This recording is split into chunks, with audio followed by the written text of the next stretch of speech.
All right, welcome back, everyone, to another episode, or actually our second episode of Historical Theories, where we discuss all sorts of different kinds of theories and ongoings that they're just really fascinating. We want to go and learn more about them. Topics that may seem a little obscure, maybe they don't seem obscure, but maybe there's more to it that we don't understand. So tonight, we have with us our guest, Catherine Michelle. Hello, everyone. Hello. And so tonight, what we're going to be discussing, there's going to be four topics, well, primary topics at least. The first up is heliocentrism, flat Earth, the infinite plane, and of course, hollow Earth. So we're going to start off, we're going to try and go in order as best we can. I know that some of these topics tend to overlap, and some of them even clash. So we'll start with heliocentrism. To keep it pretty plain and simple, that is the globe theory, that we are on a rotating Earth, rotating planet, spinning throughout a galaxy around a sun that's literally spinning into a black hole where it's eventually going to meet its untimely end. As far as that theory goes, that's basically it. So, what are your thoughts on that? It's so funny. I mean, it's true though what you say, and especially nowadays, you hear a lot about these so-called scientists or news people going, "Oh, we're heading toward a black hole. What are we gonna do? Catch your bucket by? I don't know what you're gonna do, but I'm gonna be fine." Absolutely. So how do you feel about like the whole theory that we're on this spinning ball with all this water and we've got all this gravity? Like, do you have any thoughts on like gravity itself? Well, it's so funny because I mean, I don't know the age range of your listeners, but okay, people a little bit older than a lot of you, and so I have a little bit more history behind me with school and what you're taught, and you know, it's just a concept that I've never been able to truly accept. You know, when science, you know, you're in science class and they tell you that space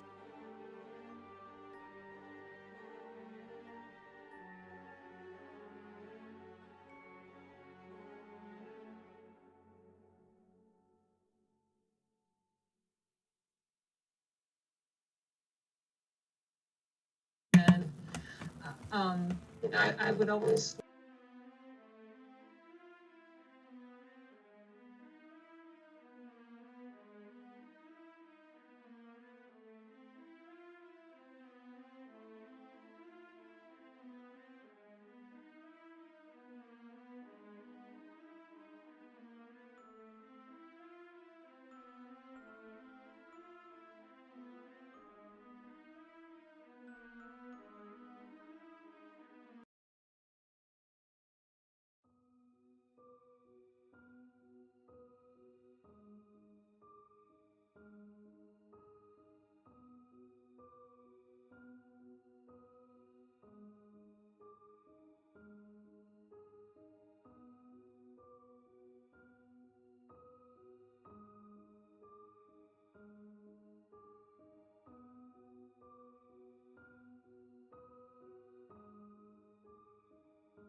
sorry if I ranted. Oh no, you're totally good.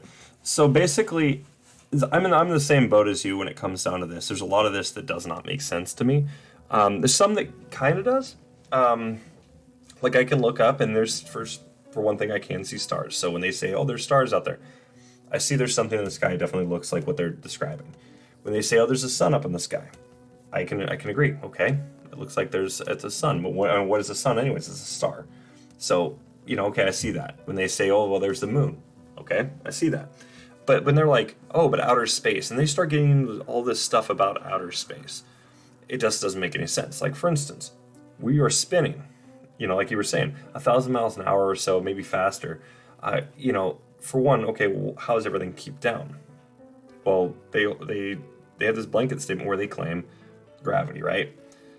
Well, a lot of people, and I know we've discussed this a few times, when it comes to gravity, it's theoretical. end of the day. Big scientists have all said this too. It's theoretical. We can't prove it. We know there's something there, but the thing is, what about density? Density does the same thing. You know, if you, like, for instance, with the oil and water experiment, you can put oil in a glass with water, and what happens? The oil is less dense, therefore it floats to the top. You can say the same thing, for instance, with Newton's experiment, where the apple and the tree. Okay, why did it fall? Well, density. It broke off from being held up by the tree.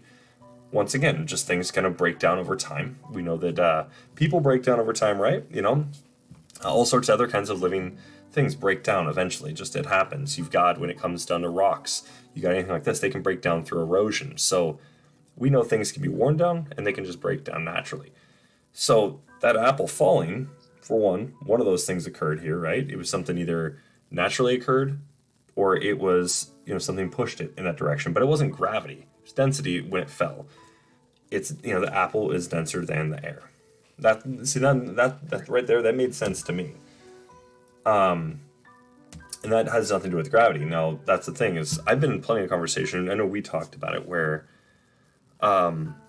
density and gravity, you know, you'll have people that are like, oh, we're pro gravity. This is not theoretical. This is this, right? This is fact. But then they'll use gravity interchangeably with density.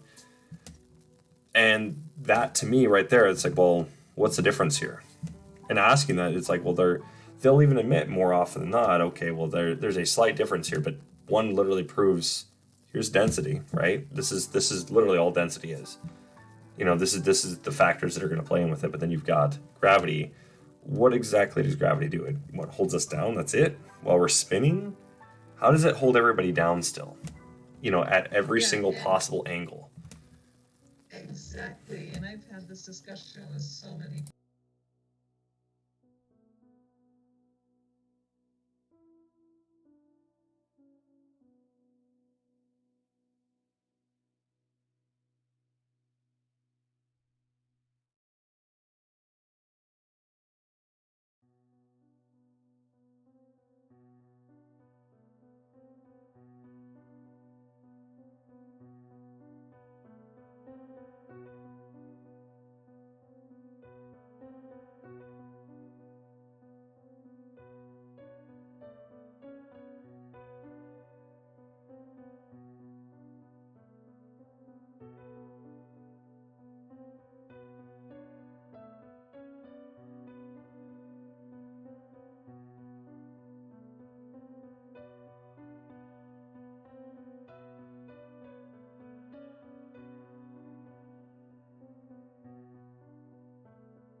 I think you're right on that, indoctrination.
when I started to see that,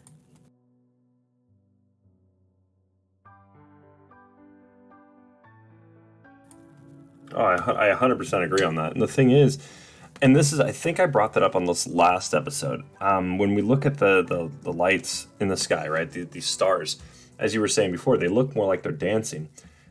I like to go and this is, and me as a Christian, I like to go and bring up, well, what are the angels described as, right? These things are horrifying. I mean, you get the typical description of these angels, and they, when they want to be seen as these beautiful things, they come out as beautiful things. But once again, I mean, end of the day, you get the actual like the descriptions of these things. These things are horrifying to look at. And if you look at, like, for instance, I don't know if you've ever looked up these the images of biblically accurate angels or whatever. But like I don't remember which one it was, but it's this giant. It's like a ball, like a spherical type of object with a bunch of rings that are constantly moving. They got eyes all over it and all this. If you were to go and see this at a distance, and it's moving the way it's supposed to, like allegedly it's how it's going to move and all this, and it's exactly, it looks like that at a distance. If it was huge, for instance, at a distance, I feel like that's what it would look like. So are those stars? I mean, these things are supposed to be literally like fiery and all this. They're supposed to. I mean, it's interesting, to me, and that's why I was like, yeah, okay, well, that's the thing. They're not light. Class that they're burning. They're on fire, and it's the hydrogen and what nitrogen, whatever else that's supposed to be comprising these fireballs, basically.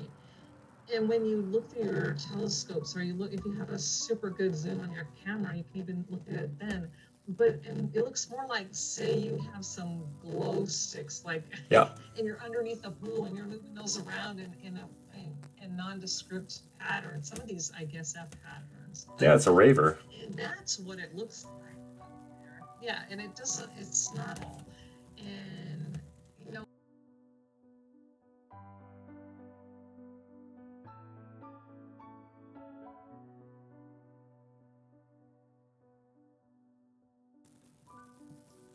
I mean, that's the thing. Like I said, it's like, sounds like we've got pretty much the same kind of aspect on this, where it's just like, well, the stars, yeah, they say they're stars. All right, well, we look up, we see these things, right? We look at them, they don't look like the way they're describing.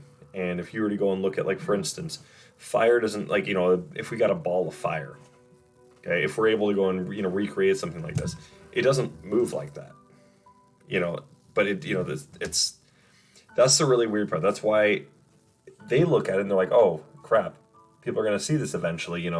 This doesn't operate the same way that a ball of fire should be operating.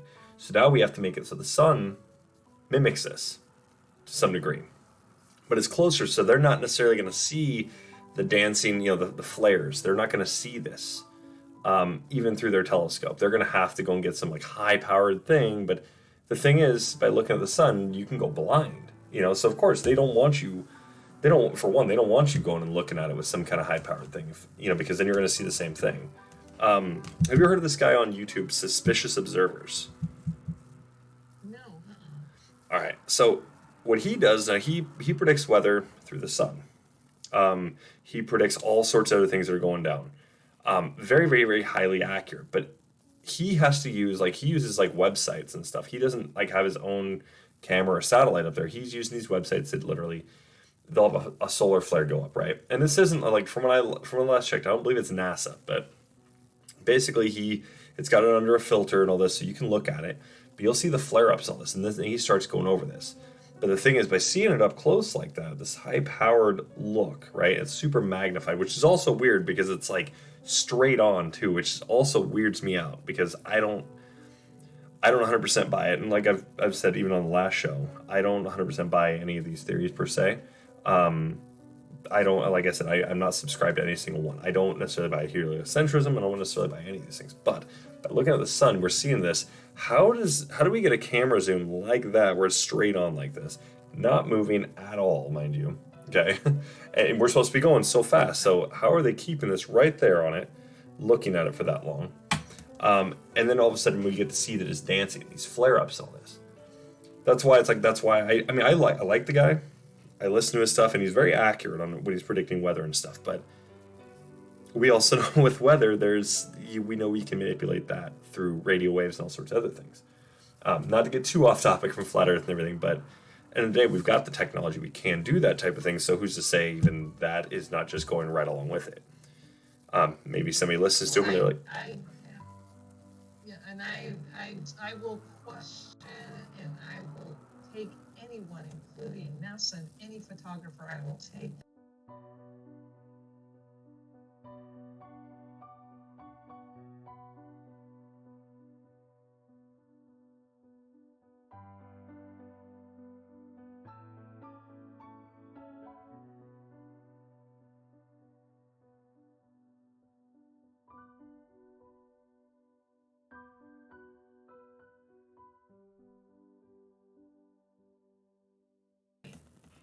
Sorry, it's computer generated. It's made up.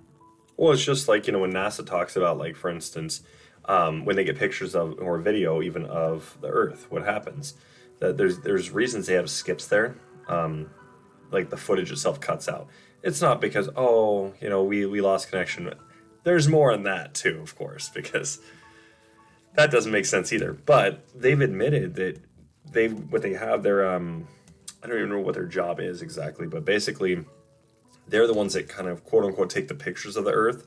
They copy and paste. And if you were to go and look on these, they're not even well done because the clouds won't match up, or it's the same cloud literally carrying over several different things as they're trying to put this thing together. So we know that they're not even actually taking a picture. Oh, correct. There aren't photos. In fact, they get they're composites from strings of data, and then they overlay things like the clouds. And when you look at some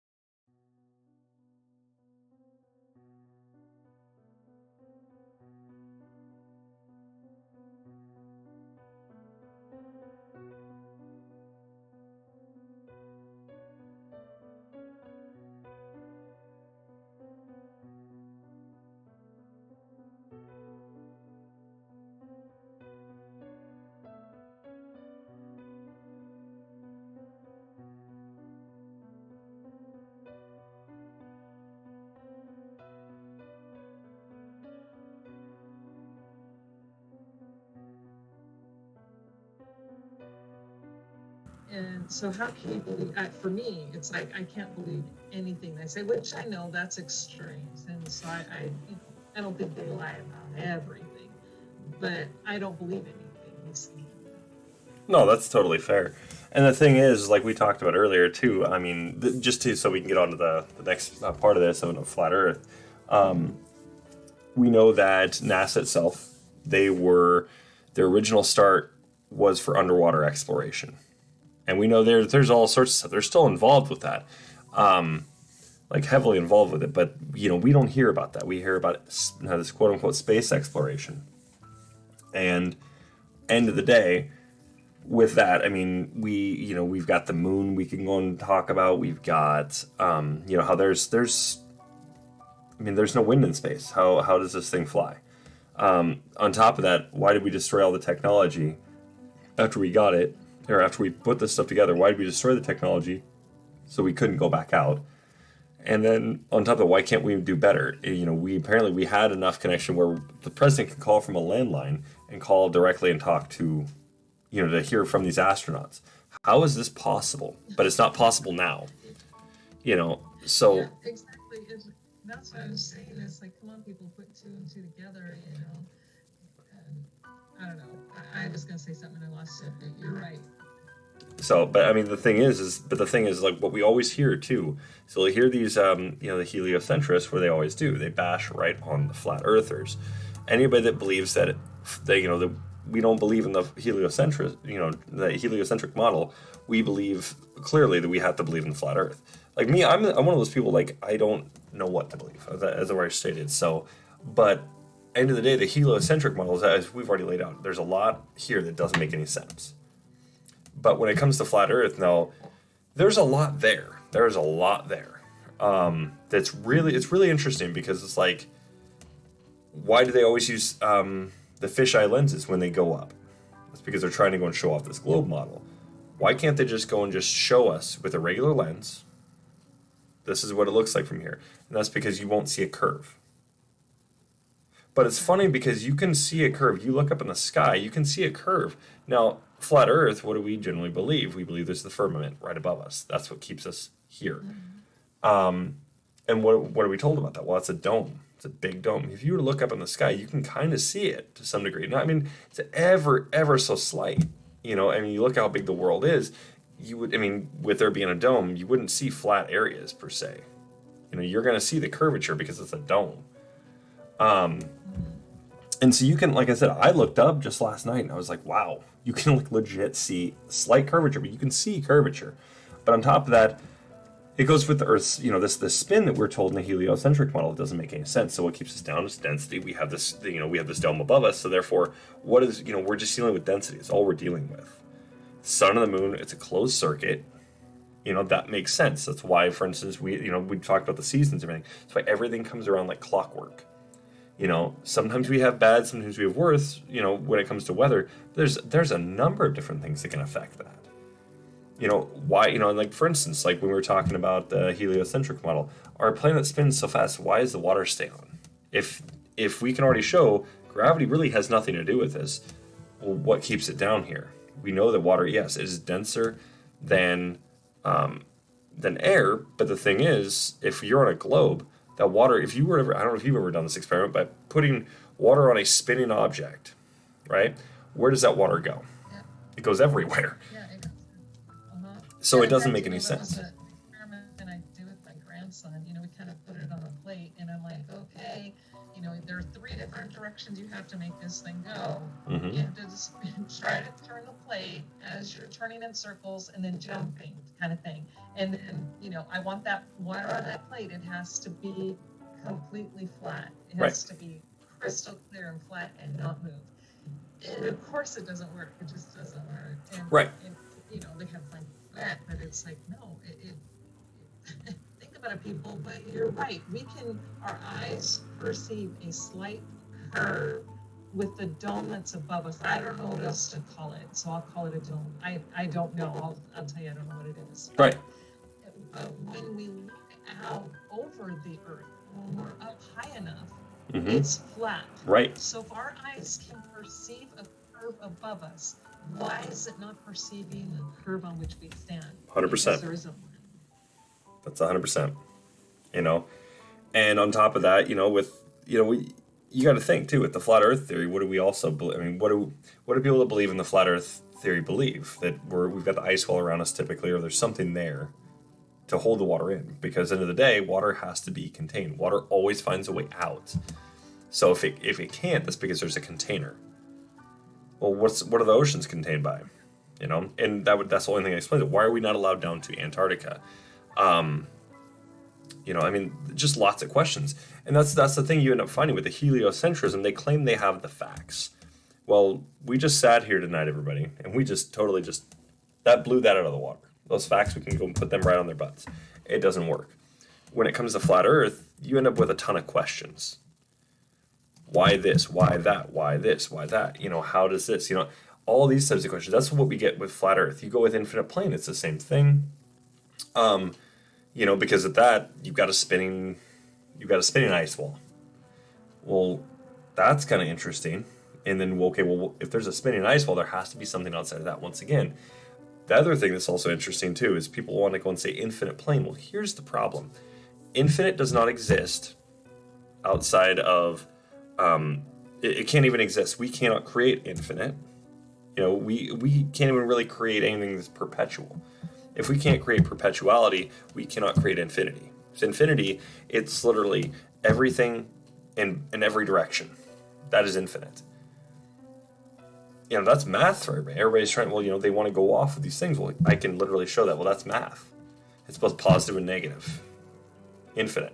And here's the thing, kind of want to throw out to, Mm-hmm. to people who don't.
Well, also, just to kind of carry on with that too, um, all of our words have meaning too. Well, look at the word history. You can literally see exactly what Catherine just said. His story, right there. History is exactly that. And that's fine. If people really, and like I said, they don't want to believe we're not here to necessarily convince anybody of any single one thing. But I do want to go and point out, here's the things we can prove, here's the things we cannot prove. With heliocentrism, essentially what you're looking at here is it's more or less it's modern day sun worship. Okay? Now, even Christians that are saying this, I'm not calling you out and saying, hey, you're not Christian. I'm not saying that. I know Catherine's not saying that either. But it's the thing is there's just so much here that's basically getting slammed in our faces day by day. It's propaganda. So if you want to believe in heliocentrism, if you believe that's got more, that's got more fact to you, that's fine. That is absolutely your choice to believe in that. But the thing is, end of the day, we've already established tonight there is not enough that they claim is proof that's actually proof. There's none. They say this is this, and then they hit you for years and years and years and years. It's indoctrination. So Yeah, and the fact that when more and more people now have better telescopes and better cameras and stuff, and we can see what now everybody knows as the lunar wave. There's also a solar.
well, it's just that right there. It's one of those things that they try to say, well, fisheye lens, that's why they do it because for whatever reason I've heard this is the theory. I'm trying to remember the guy's name, but he's a photographer on YouTube, and he just described it this way, that it was something about how that's why we naturally see, so that therefore that is true. Like I said, I don't remember the guy's name, but he's a photographer on YouTube, and That's not true. right, I'm like, okay, well, if that's how we see, I mean, I get what you're saying about, it's like, but at the same time, our eyes also adjust. Those camera lenses don't adjust. Yeah, the difference, what he's failing to put out there, and he's obviously not a very smart photographer. I did some photography. I'm nowhere near an expert. I've only had a few publications. But, the reality is on a true sphere, when you're going down a curve, you can turn and face on that curve, and you're still going to see, something going down. Now with your visual field and stuff, with your actual eyes, when you turn and if you see a curve, you turn, it's completely flat. That's not a curve. The Right. fisheye lens, what people forget, it's like when, what's his name, Baumgarten, the guy who jumped.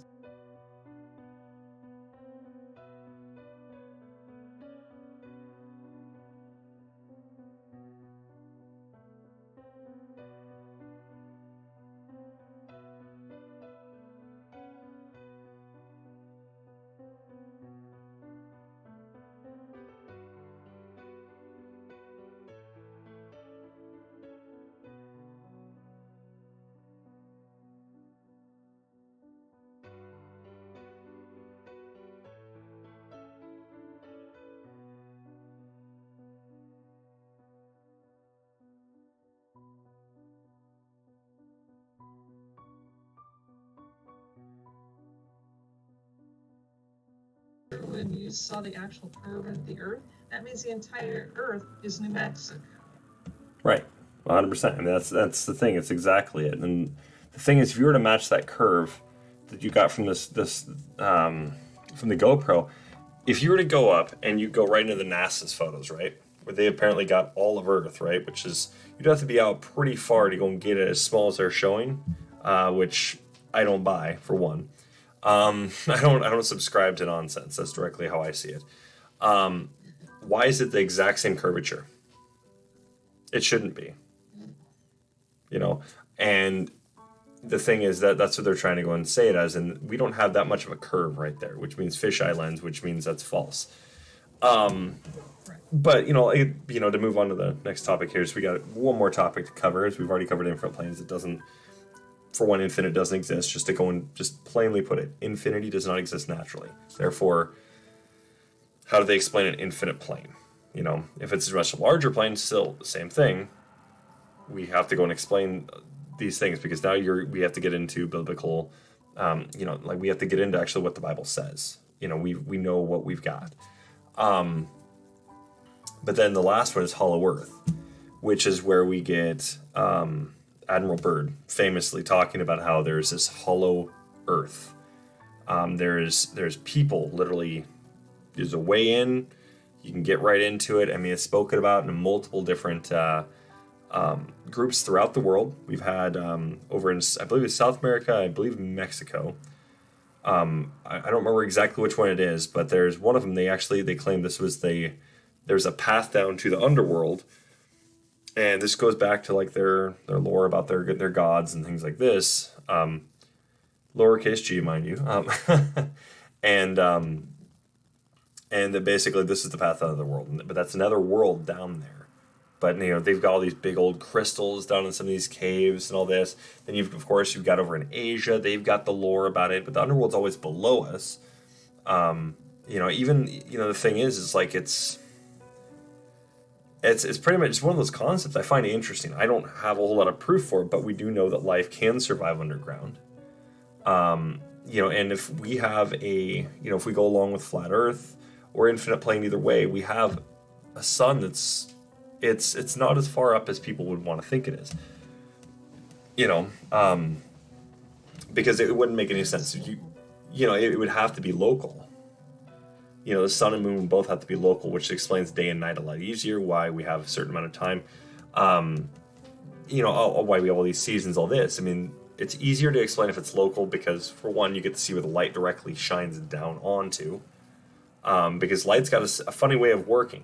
I mean, it's really plain.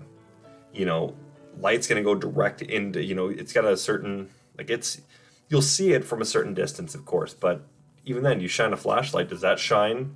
If I were to shine that straight across, like I go up at the highest point, is somebody at the other side going to see me?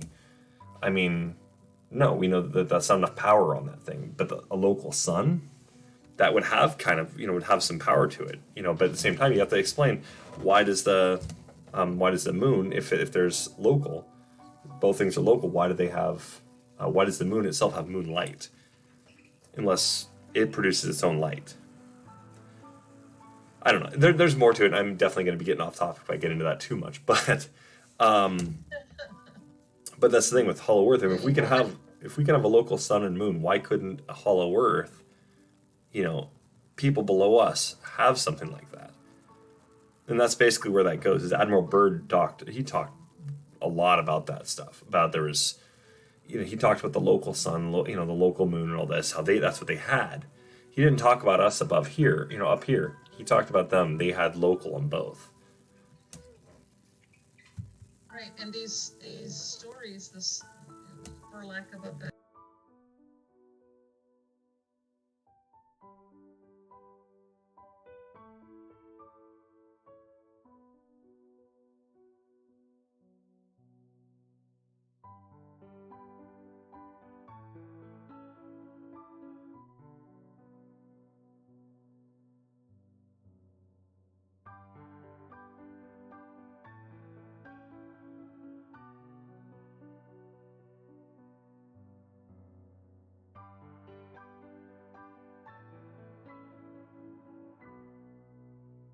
But Dante allegory. Okay.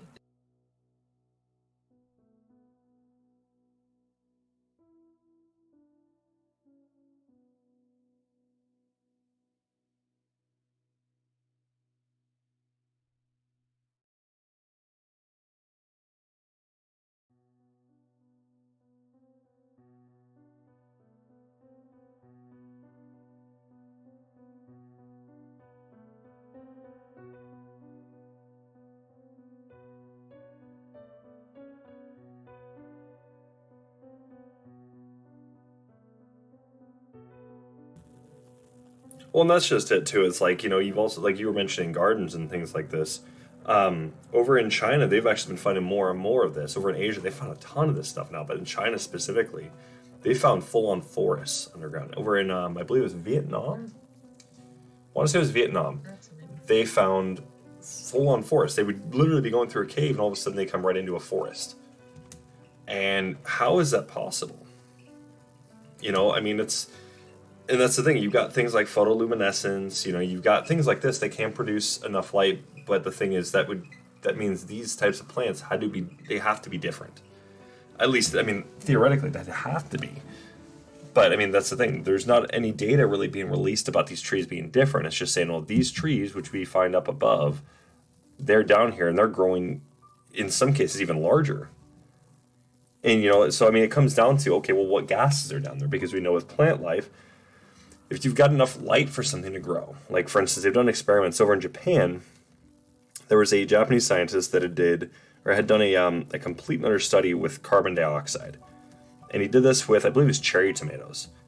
And so what he did is he had these cherry tomatoes, they were growing outside normally, right? And then he had these other cherry tomatoes which were inside of a chamber which had literally just an excess of carbon dioxide. And what happened, these cherry tomatoes outgrew its enclosure, had to be put into a bigger enclosure. And it continued to grow. And allegedly, some of these cherry tomatoes, there's been pictures, and we know that some of these are huge. We're talking baseball-sized cherry tomatoes. So we know that carbon dioxide can increase growth, especially with plant life. They love carbon dioxide. But up here, there's a lot of other gases, which also heed the growth of plants. So down, if it's underground, now we're looking at more of a container. It's a lot more contained. So what's producing all this carbon dioxide? Like a terrarium. Yeah, exactly. And so that begs the question, okay, what's producing all this carbon dioxide? Now there's minerals within the crust and things like this. You know that they when there's certain, like for instance, if there's enough heat and things like this, it can produce more. But that's the thing. It's not going to have the same things that are going to be up above. Through jet fuel and all this and whatever else is being sprayed into the air. Whatever. But it's down there. What else could produce carbon dioxide? We know that life, like for instance, like human life, and many animals out there, what do we produce? Well, we consume oxygen. We exhale carbon dioxide. Hence, exactly why trees they do thrive when they do thrive, of course. But if there was things living down there, if there's trees living down there, who's to say there's not any animal life living down there, or any people? Exactly. And so if this is an area that's more kind of, this isn't where a population had traveled to, and this is just kind of like there's maybe some animals down there that just happen to get down there, that could occur. But then there's gonna be some adaptation. We've seen plenty of animals. Look at spiders and scorpions. See, like cave spiders, they operate way differently. Or cave scorpions. Some of these animals are completely blind, and they operate on a different level of things. There's animals that have adapted so their eyesight is infrared. We know there's insects even up here, because they're nocturnal and everything, they go off of infrared too. It's really, really interesting. Or echolocation, we've seen that as another one. So, where there's life, there's a way, no matter what. And with Hollow Earth, I think it's possible, especially since we've found so much evidence that there is life. Even going down even a couple miles, you're capable of seeing forests full on. As for what Admiral Byrd said, my question is, why won't they let us down? It brings up the question again of why can't we go down to Antarctica? Why is it closed off to everybody except a select few?